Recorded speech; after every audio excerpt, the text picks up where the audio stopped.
If you're trying to build a bodacious booty from home with minimal equipment or no equipment, you've made it to the right video. Hey guys, my name is Tina. Welcome back to the YouTube channel. Today I'm gonna be going over 7 really good effective exercises that you can do from home or from anywhere that are gonna help you build nice, strong glutes. I'm also gonna be going over some tips and strategies on how to keep exercises more effective when you're training from home with minimal to no equipment. And at the very end, I'm gonna be going over a sample 4-exercise glute-focused leg workout with sets and reps that you can include in your routine. Okay, let's get right into it. The first exercise is squats. And yes, squats are not the best glute exercise as they are working more your full legs, like your quads are working pretty hard as well.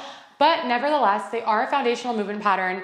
They are training your glutes pretty hard at the bottom in the lengthened position. And they're an exercise you can literally do from anywhere with no equipment. So let's just go over some proper squat cues. I like to start by standing about shoulder to hip width apart with my toes pointing outward just slightly. Next, you want to make sure that you have your ribs stacked over top of your pelvis, that you're in a nice neutral spine position. You can lean your torso slightly forward so you have a little bit of leeway to move down and back. And then you want to try to keep your spine neutral, so core is nice and tight as well. And you're just going to drive your hips back and your knees forward as you drive your knees apart and get into that deep squat, just like this.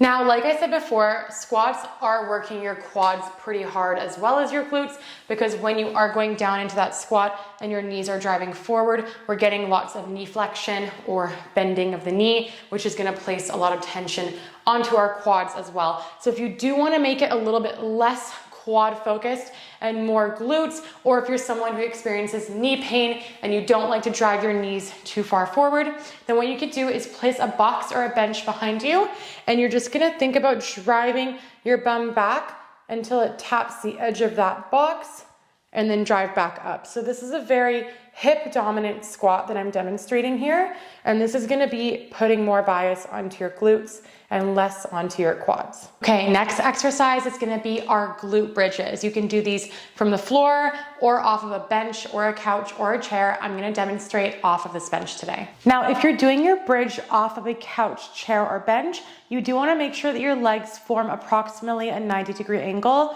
when you're at the top in hip extension. This is gonna make it so your glutes are more biased. If your feet are too far out, it's gonna be more hamstrings. And if they're too close, it's gonna be more quads. From here, you wanna make sure that your core is nice and engaged. So we don't wanna see any ribs flaring out or back arching like this. This is gonna place more tension onto your lower back. Instead, what you wanna do is bring your ribs down and tuck your pelvis backwards. So you have that nice straight line with your ribs over your pelvis. Then you're gonna go down only about halfway. As soon as your shins begin to rock back, you're gonna come right back up. This is gonna keep all the tension inside of your glutes. If you go all the way down, it's gonna be involving more of those full legs, including those quads. So if you wanna make it more glute isolation, then just focus on going down halfway and then right back up. If you don't have access to a chair, a couch, or a bench, you can do the exact same motion on the floor. So making sure that the ribs are down, core is nice and tight, and then you just wanna drive your hips up, squeeze your booty cheeks at the top, and then bring it back down. Next, we have our Romanian deadlift. This is a hip hinging pattern, and we're gonna be training our glutes in this one by having a more moderate bend in our knees. Just moderately. You don't wanna keep your legs completely locked out. You also don't wanna have your knees pushing forward either. So find that nice in-between space. Then you wanna tuck your chin towards your chest, have your ribs stacked over your pelvis, so nice and tight in the core. And then you wanna think about someone having a rope tied around your hips and they're pulling you backwards, okay? So my hips are just pulling back and I'm feeling that stretch in my glutes and hamstrings. And as soon as your hips cannot physically push any further back, that is the end of your active range of motion. So that's where you're gonna come right back up. So hips back and right back up. Ideally, you would be doing this one with a pair of light dumbbells in your hands, but if you don't have dumbbells, you can also tie a resistant band around your hips and then tie the other end to a stable object behind you so that it really does feel like there's some tension and a rope pulling you back, and then you have to push against that resistance using your glutes and hamstrings. Okay, next one is gonna be our split squat. So for this one, you wanna have a moderately wider stance here. You don't wanna be too narrow, because if you're too narrow, you're mostly gonna be focusing on your quad, because remember, when we have more knee flexion, more bending in our squats, split squats, and lunges, we're gonna have more of the bias onto our quads. So instead, you wanna go slightly wider apart here.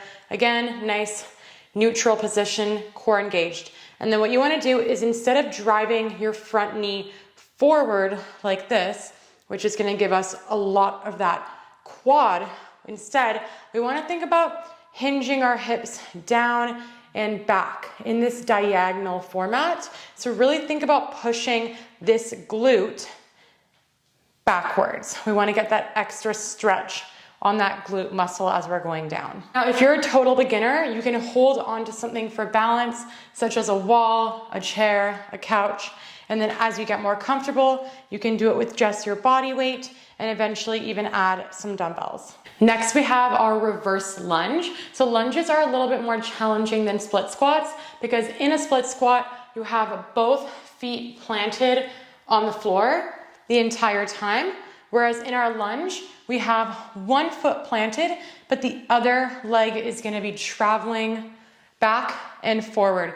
So it's gonna be a little bit more of a dynamic exercise. Keeping your core really nice and tight helps with this. You can also hold on to something for balance when you're starting off. What you wanna think about when you're doing a reverse lunge is taking a moderate to wide step back, leaning your torso slightly forward as you're going down to increase that stretch on the working glute, and then think about pushing up through the heel of that front leg to really increase that mind-muscle connection with the working leg. Okay, next we have our cable kickbacks. You can do these with body weight only, but if you have a resistant band that you can tie above your knees, that would be even better. So there's basically two variations of kickbacks that I like to do. The glute max kickback, which is targeting more our main glute muscle, the glute maximus, or glute medius kickbacks, which are gonna be targeting more of that side glute muscle called the glute medius. So for either kickback variation, you wanna make sure that you have a nice stable base. So holding onto the wall, a chair, a couch, whatever you got, make sure your core is engaged so you're extra stable. For glute max, which is gonna be targeting this main division of the glute, you just wanna kick directly back and pause and squeeze your glute cheek at the top of every single rep.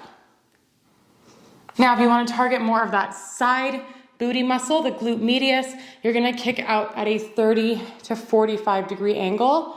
Again, pausing and squeezing at the top of every single rep to really maximize the time under tension and increase that mind-muscle connection as well. Last one is gonna be our seated hip abduction. So you're just gonna wrap your resistant band directly above your knees, sitting up nice and tall, and you can even lean your torso slightly forward. Either variation is fine.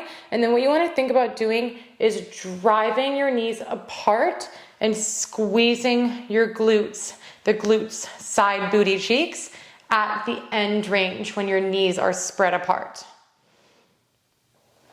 Okay, so those are our 7 exercises that you can do from home, literally, or from anywhere, that are gonna be working your glute muscles. Now let's go over some tips on how to make these exercises more effective, specifically if you're limited to really light weights or body weight only. So tip number 1 is to slow down the tempo. So let's do the example of a squat. Instead of just going simply up and down like this, what you can do to increase the intensity and the time under tension for your muscles is to go down slower. So let's say we have to go down for 5 seconds. 1, 2, 3, 4, 5, and then drive back up. Even just going down a little bit slower makes a big difference in making an exercise feel far more challenging, even with your body weight. Like, that felt a lot harder for me than just doing the straight up down one. Okay, next tip is adding a pause or a pulse at the most difficult part of the exercise. So if we're using squats as an example again, what you wanna do instead of just going up and down is you wanna go down, and since the hardest part of a squat is at the bottom, you can add a 2 or 3 second pause here and then go back up. So down, 1, 2, 3, and up. Just adding this pause is really gonna increase the time that our glutes are spending under tension. You could also do a pulse. So for example, instead of just going up and down, you're gonna go down, pulse, and then come back up. Down, pulse, back up. Again, what that's gonna be doing is increasing the time under tension. As another example, let's say you're doing your glute bridge. So instead of just going up and down like this, you could go down and then up and squeeze your glutes for 3 seconds. Then go down, back up, pause and squeeze. So now our glutes are spending more time at the most difficult part of the exercise. You could also add a pulse with this one. So down, all the way up, halfway down and back up to pulse. My last tip, if you are limited to light equipment or body weight only, is to increase the reps. The reason why we have to do this is to ensure that we are getting close to failure. If you're a complete beginner and you just started doing squats, deadlifts, reverse lunges, all that for the first time, you can get away with just doing like 3 to 4 sets of 8 to 10 reps and you'll get those newbie gains. But if you're someone who's a little bit more conditioned and fit, you probably will have to increase the rep range in order to actually take your muscles close to technical failure. And by technical failure, what I mean is that you cannot physically do one more rep with good quality form. When we get to that point in a set, that's when our muscles are actually gonna be signaled to grow. If you're constantly getting to the end of your set feeling like, oh, that was just easy breezy, your body is not gonna change. You have to give your muscles a reason to grow, and training close to failure is gonna do that. So making sure that you're keeping those reps a little bit on the higher end when you are training from home. Now you might be watching this and thinking, okay, do I need to do all 7 of these exercises back to back in one workout? The answer is no, that would be pretty redundant. For example, a split squat and a squat are both working our glutes in the knee dominant pattern, and they are both a squat type variation. So we don't need to do both of those in one session. You'd be better off just choosing one of those variations and taking it close to failure. With that being said, as promised, here is a strategic 4 exercise glute focused leg workout that I would recommend you implement into your routine. Obviously, you can throw in these other exercises as well, but this sample is just a really good one that I know would be working your glutes in all the different movement patterns, all the different resistance profiles in the shortened position and the lengthened position, and it's nice and short and sweet. Could be something like a glute bridge, a Romanian deadlift, a split squat, and seated hip abduction. I will write down my recommended rep ranges on the screen, but obviously if you are someone who's training with literally just your body weight and you're a little bit more advanced, you might need to increase the rep ranges higher than this to make sure that you're actually challenging your muscles sufficiently. That is it for this one, guys. If you enjoyed this and you found it helpful, please don't forget to subscribe, leave a comment, hit like, and I will see you guys in the next video. Have a beautiful rest of your day.